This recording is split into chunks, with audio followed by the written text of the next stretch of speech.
Good morning. This is Dr. Ragini, fertility consultant from 39 Secunderabad branch. Now I would like to discuss about the very common topic PCOS, polycystic ovarian syndrome. So what really is PCOS, how does it affect the infertility, and what are the ways to improve it and enhance the fertility success. So basically the female comes with the most common symptoms of irregular cycles, not getting regularly every month. The bleeding doesn't happen regularly and it bleeds only on giving certain medications, bleeding with withdrawal. Okay. What does this signify? Means usually every month the female has a 28 to 30 days cycle, means that every month one egg has to be released so that the cycles become regular and the chances for fertility is high.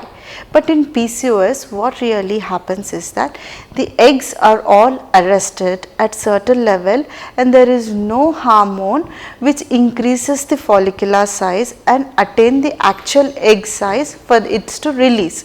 Okay. So basically these otherwise called as anovulatory cycles, means that cycle has not releasing any egg first. So that it results in the prolonged period not getting every month cycle regularly. Okay.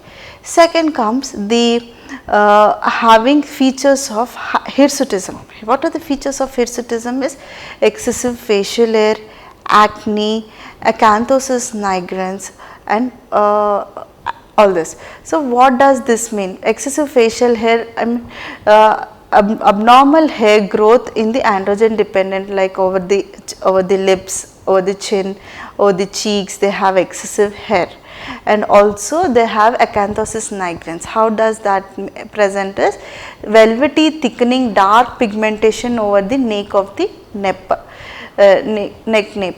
Next is the acne. They have so much of pimples, complaints of all this.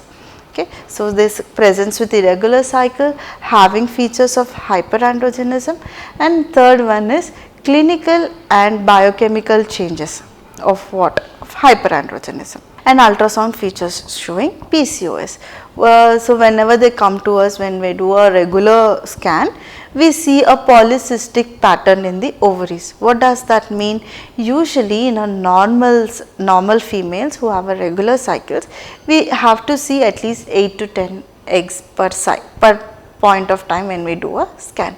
But in PCOS patients, we see so many eggs, about 15 to 20 eggs, all are at the same size and there is no one egg which is growing up. So that is PCOS pattern.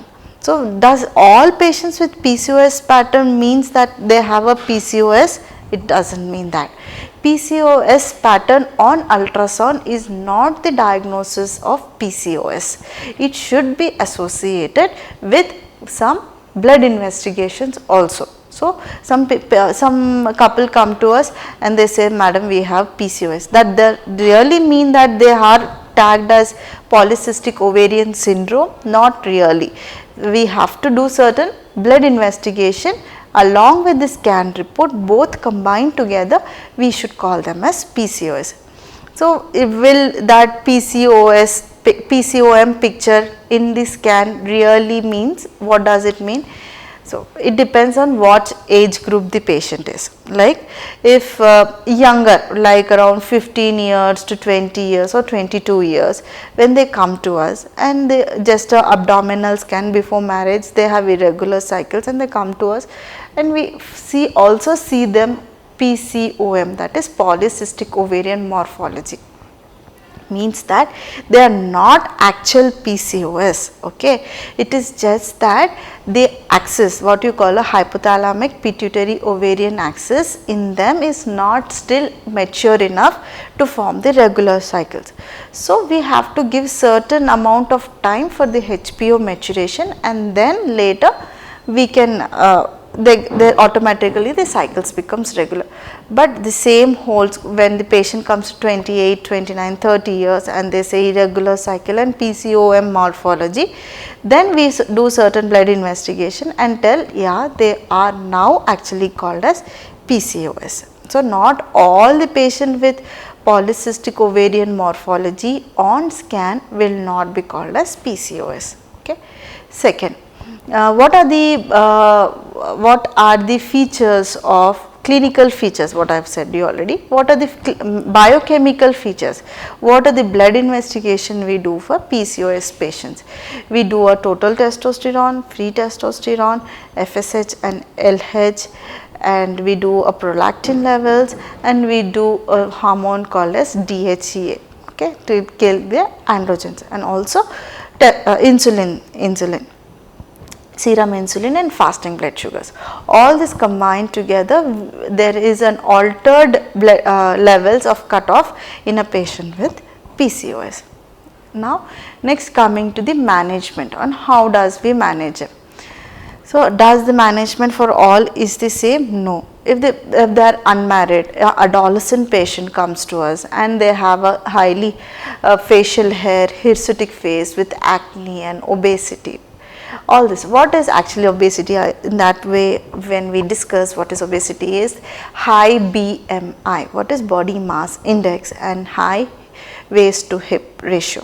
What is BMI? BMI is weight in kgs by height in meters square. Okay. If that is more than 30, then you call it as obesity, and waist to hip ratio of more than 0.8 is again comes into features of obesity. So, adolescent people or kids who are fat, having excessive facial hair, having acne, all are the features of hyperandrogenism or hirsutic patients. So, in them the treatment goes like removing the facial hair and artificial removal of the facial hair, and the skin cosmetic consultation is always required, and they will have excessive hair loss also. Alopecia is one of the main common symptoms for them. And also, so according to the medical management, we give certain oral contraceptive pills which contains